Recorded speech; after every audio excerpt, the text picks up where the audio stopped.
In 2018, one of the best-selling blood pressure drugs, Valsartan, sold as Diovan, was found to be contaminated by the probably carcinogenic nitrosamine known as N-nitrosodimethylamine, or NDMA.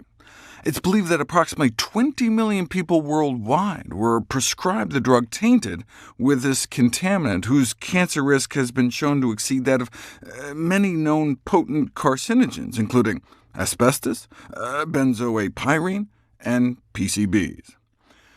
The U.S. Food and Drug Administration estimated that taking the drug for a few years could cause cancer in as many as 1 in 8,000 people, whereas the European equivalent of the FDA estimated the cancer risk could be as high as 1 in 5,000. It is unlikely, researchers wrote in the spring 2019 paper, that drugs like Valsartan are a unique case. And indeed, a few months later, the FDA announced it had found NDMA in ranitidine. Ranitidine, the acid reflux drug sold as Zantec, is one of the most prescribed drugs on the planet, in addition to being sold over the counter. Give people a single tablet, and the amount of NDMA flowing through their bodies jumps up more than 100-fold. Then, in 2020, some formulations of Metformin, a popular diabetes drug sold as glucophage, were found to be contaminated. The finding of NDMA in common medicines led the FDA to call for the immediate withdrawal of all Zantec from store shelves, yanking the drug from the market because their testing showed NDMA levels could, in some circumstances, exceed the acceptable daily intake limit of 96 nanograms per day. It was so bad that the FDA found levels of this carcinogenic contaminant NDMA in Zantec similar to the levels you would expect to be exposed to if you ate grilled or smoked meats.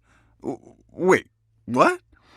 NDMA has not only been found in contaminating drugs, it is a known byproduct of pesticide manufacturing, leather tanning, and tire plants, and is found in multiple food and beverages, including processed meat and beer.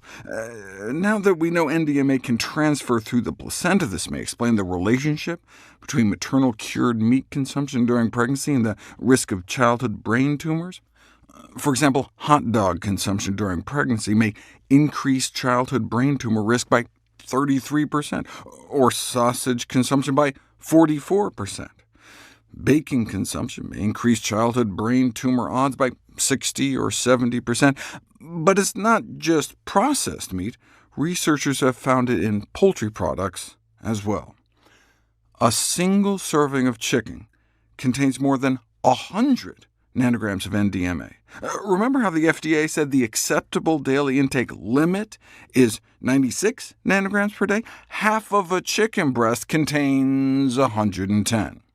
Now, raw poultry doesn't have any. It's the cooking process. In fact, the dry heat cooking of meat, like broiling or grilling, even creates airborne NDMA, releasing this very potent carcinogenic compound into the air. So even if you're only getting a salad or something in a charcoal grill restaurant, just being indoors where meat is being cooked could pose a significant cancer risk.